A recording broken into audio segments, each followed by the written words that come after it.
Regresamos aquí a Fórmula Financiera. Está aquí en el estudio y nos da mucho gusto Juan Pardinas, el director del Instituto Mexicano de la Competitividad. Hoy presentó libro que se lo vamos a presentar aquí, que lo vea la cámara. Qué bonita edición, ¿no? Índice de Competitividad Estatal 2014. Muy bonito, pero lo importante no es lo bonito, sino los resultados, el contenido. Exacto. Me llamó la atención que hay algunos estados que les fue muy bien, otros que sí bajaron. Cuéntanos un poco. Primero, platícanos qué es este índice de competitividad. Buenas noches. Buenas noches, Mari Carmen, Pepe, Marco. Un gusto estar con ustedes. Yo aquí como en mi casa, porque son bienvenido. Amigos de INCO. Muchas gracias por darnos el espacio. Así es, hoy presentamos el índice de competitividad estatal del INCO. Definimos la competitividad como la capacidad de un país, una ciudad o un estado para atraer y retener talento e inversión. ¿Qué hacemos en el INCO? Tomamos una serie de variables, si quieren ahorita podemos entrar a discutir cada una de ellas. Bueno, no nos va a dar tiempo porque son cerca de 90 variables. Las metemos pero no es tanto. Pero no hasta mañana, ¿no? Las metemos en una licuadora y sacamos justamente este índice que mide el potencial de un estado para crecer en el largo plazo, para atraer inversión, para desarrollar estos talentos individuales que determinan mucho el éxito económico en la economía en el siglo XXI. Y a partir de estas variables divididas en 10 subíndices, tomamos Estado de Derecho, medio ambiente, una sociedad equitativa, preparada y sana, mercado laboral, precursores, que los entendemos como insumos fundamentales para prácticamente cualquier sector económico, ya sea telecomunicaciones, banca. Utilizamos todas estas variables para medir la fortaleza de los estados. Con esta metodología del INCO, para el 2014, sacamos, los resultados fueron que en primer lugar quedó el Distrito Federal, en segundo Baja California Sur, en tercero Aguascalientes, cuarto Nuevo León y quinto Querétaro. Y en los últimos lugares, en el último lugar nacional aparece Guerrero. Es importante destacar que en el INCO tenemos un dilema cada vez que hacemos estos índices.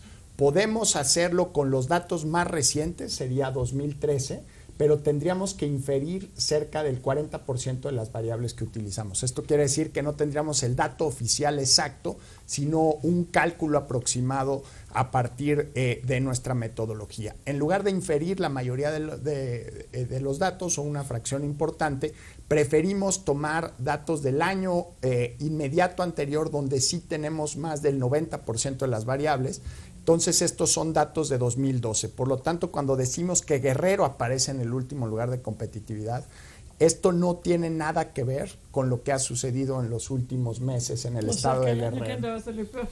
Pues desgraciadamente esto marca una tendencia y datos, evidencia acumulada, que lo que está sucediendo en Guerrero desde el punto de vista de desarrollo económico, de inseguridad pública, pues no es algo que nos debiera llamar a sorpresa. Ya estaba escrito el mensaje en la pared de que este estado tenía problemas muy graves. Nunca nos imaginamos que iba a derivar en la tragedia que está enfrentando el país, pero sí la medición del INCO refleja ese rumbo.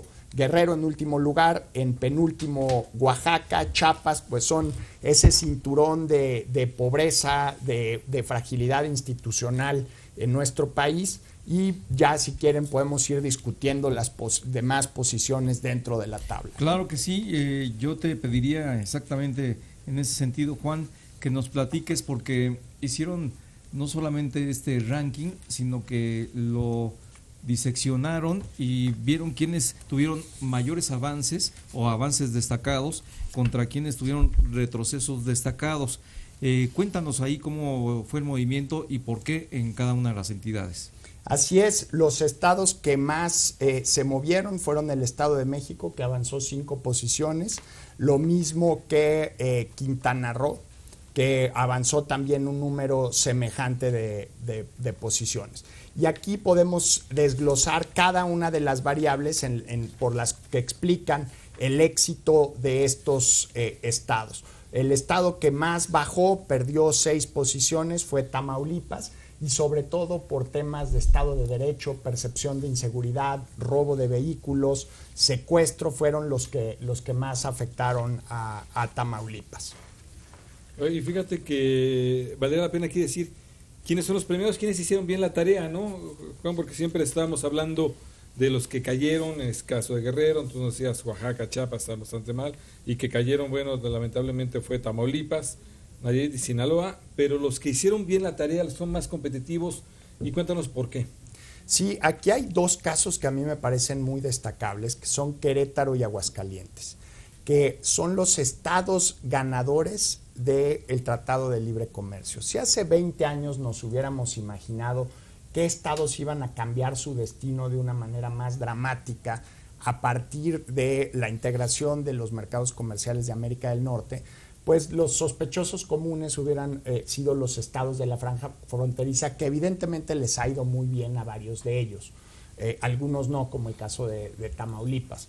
Pero estos estados ya tenían un tren de integración económica evidente con Estados Unidos por su posición geográfica, pero hace 20 años lo que hoy es Querétaro realmente hubiera sido difícil de imaginar. Lo que hoy es Aguascalientes sí estaban los cimientos. Ustedes los he escuchado en algunos programas hablar sobre la industria aeroespacial de Querétaro. Es realmente una revolución lo que está pasando ahí. De la nada se creó un sector con la convergencia de inversiones, de la iniciativa privada, una participación activa y de largo plazo de una sucesión de gobiernos estatales en Querétaro. Crean una universidad, mejoran la infraestructura del aeropuerto, una universidad especialmente diseñada para jóvenes que van a participar en la industria aeroespacial, y le cambias el rostro a una ciudad como Querétaro. Y además de eso ves que siguen pensando en cómo innovar.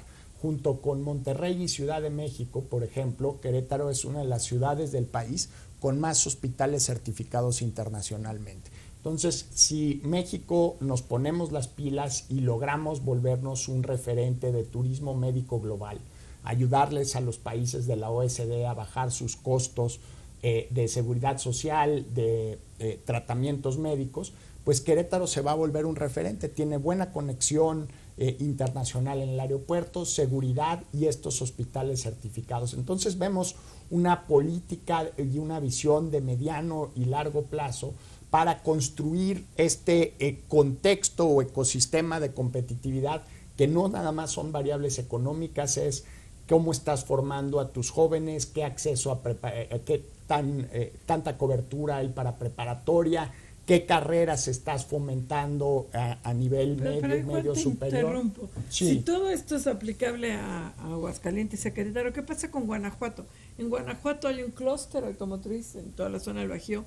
Guanajuato desde el sexenio pasado están ahí, creo que todas o casi todas las industrias, hay un clúster de la UNAM, de las universidades, están ahí vinculando. ¿Por qué Guanajuato, con este mismo concepto de Querétaro en la industria aeroespacial, por qué Guanajuato está en el lugar número 15 y nomás subió un puntito, mientras que Aguascalientes y Querétaro están también? O sea, sí los tienen el mismo concepto de la industria, en un caso la automotriz y el otro la aeroespacial. Sí, probablemente la intensidad del cambio no ha sido tan dramática. Tendría que ver cada una de las variables de Guanajuato. Prometo hacer la tarea y tenemos una monografía por estado que se las hago llegar y nos explica la debilidad y la fortaleza de cada una de las entidades. Ahora de Colima. No, es que Guanajuato tiene la industria automotriz, por eso capital dije, de Sinaloa. Yo dije, si en Querétaro está también por la industria aeroespacial, de lo que primero que me vino a la mente es cómo estará Guanajuato, y veo que no. Río más caudaloso de Veracruz. Bueno, entonces a ver, hazle una facilidad. Esta no la supo, toda la facilidad. No, a ver, la sabe el INCO, tenemos el acervo intelectual para responderla. Vengo desprotegido en ese tema. Está luego de Zacatecas, así. No, de Baja California, que está en segundo lugar, pero bueno, vas tú. Oye, yo lo que quisiera preguntarte, Juan, es en torno a pues el documento global. Esto es una radiografía muy puntual. ¿Qué tanto la toman en consideración las entidades de la República, que es una información muy valiosa, no solamente en términos de lo que pasa y que ve un tercero en cada una de las entidades, sino de lo que pasa en otras entidades para la competencia misma y la posibilidad de aumentar y mejorar en sus expectativas de los indicadores que se están midiendo, en este caso específico de la competitividad. Pues mira, te comento, Marco, hace menos de un mes estaba yo platicando con un gobernador del norte del país y estaba parte de su gabinete en la reunión, y a la hora que estaban viendo las variables, este era el caso del índice de ciudades, aparecía que una de las principales ciudades del estado tenía uno de los niveles más bajos de camas de hospital en el país. Y el gobernador, medio molesto, dijo, les digo que ahí hace falta un hospital. Pues ahí está la evidencia. Las reformas, Juan, estas reformas que estamos viendo, bueno, ya cambiaron las reglas de todo, de muchas cosas cambiaron las reglas. ¿Cómo van a impactar en los estados? ¿Cómo la van a poder aprovechar? Algunos estados quizá sean copartícipes con una de ellas, aquí lo mencionaban ustedes, la fiscal, por ejemplo. La fiscal tienen que entrarle, ¿no?, en los estados. Pero otras, ¿cómo aprovechar esas reformas? Lo que planteamos desde la introducción, que con una muy buena pluma redactó Alejandro Ope, ya desafortunadamente no está con nosotros en IMCO, pero sigue colaborando. El título de la introducción es El freno y el acelerador. Y de lo que él habla es que los gobiernos estatales precisamente tienen el freno y el acelerador de muchas de las reformas estructurales. Aunque somos un país con una concepción federal, seguimos con un centralismo subconsciente. Cuando volteamos y pensamos a ver el éxito de cada una de las reformas, pues volteamos a ver al gobierno federal, a las instituciones basadas en el Distrito Federal, cuando nos olvidamos de la importancia que tienen los gobiernos estatales. Por ejemplo, en el caso más evidente, uno de los capítulos, que hay un capítulo por cada una de las reformas, que primero explica la naturaleza de las reformas y luego lo que tienen que hacer los estados para maximizarla. En el caso educativo es muy evidente. Si tienes autoridades totalmente dobladas ante la fuerza del magisterio, como es el caso del estado de Oaxaca, por ejemplo, pues va a ser muy difícil que la reforma educativa logre prosperar en Oaxaca. Y lo que nos vamos a enfrentar es que va a haber inequidades en la calidad, que ya de por sí existen, en la calidad de educación de los niños que residen en estados con gobernadores con mucho más liderazgo y entereza para impulsar la reforma educativa de lo que puede ser el caso oaxaqueño. Entonces ahí la falta, la omisión, la negligencia de un gobierno estatal pues está afectando la reforma. Cuando empezamos a hacer este proyecto, yo pensé que había algunas de las reformas en que los gobiernos estatales tenían poco que ver, la de telecomunicaciones, por ejemplo. Pues son industrias a nivel nacional reguladas por órganos de nivel constitucional que están dentro del ámbito federal, pero Judith Mariscal, profesora del CIDE, que escribió el capítulo de telecomunicaciones, me corrigió y además para mí fue una experiencia de aprendizaje leer el libro. Toda la infraestructura que desarrolla un gobierno estatal, desde un drenaje, una carretera, un camino rural, puede ser un espacio donde metas infraestructura, donde bajes los costos, infraestructura compartida, meter fibra óptica. Los edificios de los gobiernos estatales, de los gobiernos municipales, las escuelas públicas, con un buen sistema que se le reconozca algún tipo de pago de la autoridad, pero que ayude a desarrollar infraestructura, pueden servir para poner antenas, por ejemplo, de celular. Nos quejamos mucho de la calidad de la cobertura de nuestras empresas de celular.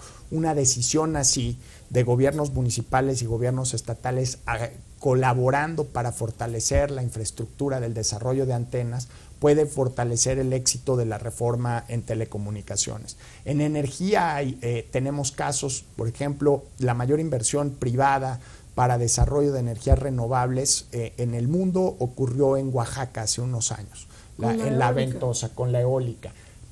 También por falta de maniobra política, de tratar de la relación con las comunidades, de reconocer algunos reclamos legítimos de las comunidades y luego reconocer pues estos procesos de extorsión colectiva que existen en nuestro país, pues la inversión tuvo problemas muy graves. Si eso le pasó en el ramo eólico, pues nos podemos imaginar que la ausencia de manejo político de ciertos gobiernos estatales pues puede complicar inversiones en el sector energético. En Agua Prieta, Sonora, hubo un ayuntamiento, el ayuntamiento de Agua Prieta, que se les ocurrió cobrar cerca de 600,000 pesos por cada conexión de gas que ocurriera dentro del territorio municipal. Entonces imaginemos un gasoducto como los Ramones que pasa por 6 o 7 estados, que los municipios tuvieran esta creatividad fiscal, por llamarle de alguna manera. Pues evidentemente ni siquiera es constitucional, pero como decían, pues cobramos por conexiones de agua, pues ¿por qué no por conexiones de gas? Entonces, si vamos a cada uno de los rubros en el capítulo laboral que hizo mi colega Manuel Molano del IMCO, habla sobre la importancia de las juntas de conciliación y arbitraje a la hora de operar la reforma laboral, porque pues sí se discutió en el Congreso, qué padre, pero esto lo tienes que aterrizar en las juntas donde están las controversias, en su mayoría ya individuales entre el trabajador y el empleador, de qué manera los abogados y en muchos casos, desafortunadamente, los coyotes que se benefician de estos conflictos laborales pueden administrar el conflicto para obtener beneficios perjudicando a trabajadores y a empresas por las deficiencias de estas juntas que dependen de los gobiernos estatales.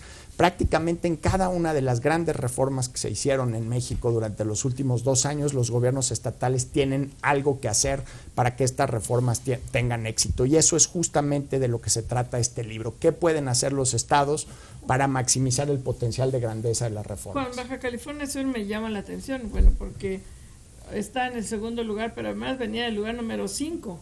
O sea, subió 4 puntitos y cuando ya estás en el top 5, subir, todo es más complicado.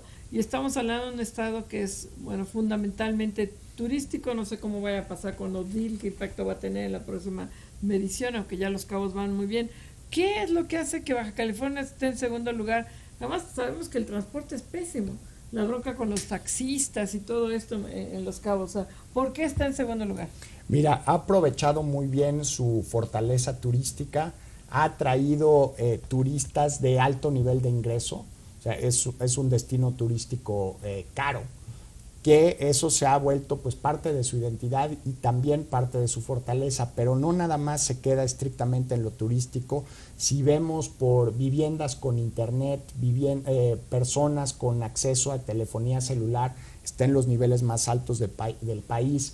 Cobertura de nivel preparatoria también es de los rubros que destaca. Entonces no es nada más el éxito turístico, sino también por sus condiciones demográficas. Es un estado, tiene muy pocos municipios, tampoco demográficamente es un estado con una población muy grande. Entonces temas de cobertura de servicios, tanto de telecomunicaciones como servicios de educación, vemos que destaca. Una de las cosas que empezamos a medir en este índice, no lo habíamos hecho antes, es qué tan diverso es el ecosistema económico de un estado, cuántos sectores participan en los estados. Y lo que queremos es que nuestras regiones se parezcan menos a Detroit, una ciudad que apostó todo a un solo sector, el sector automotriz. Cuando cayó la venta de coches en Estados Unidos, la ciudad quebró. Por no decir que es además bastante fea la ciudad. Pero bueno, ya eso es independiente, sí. Esa parte.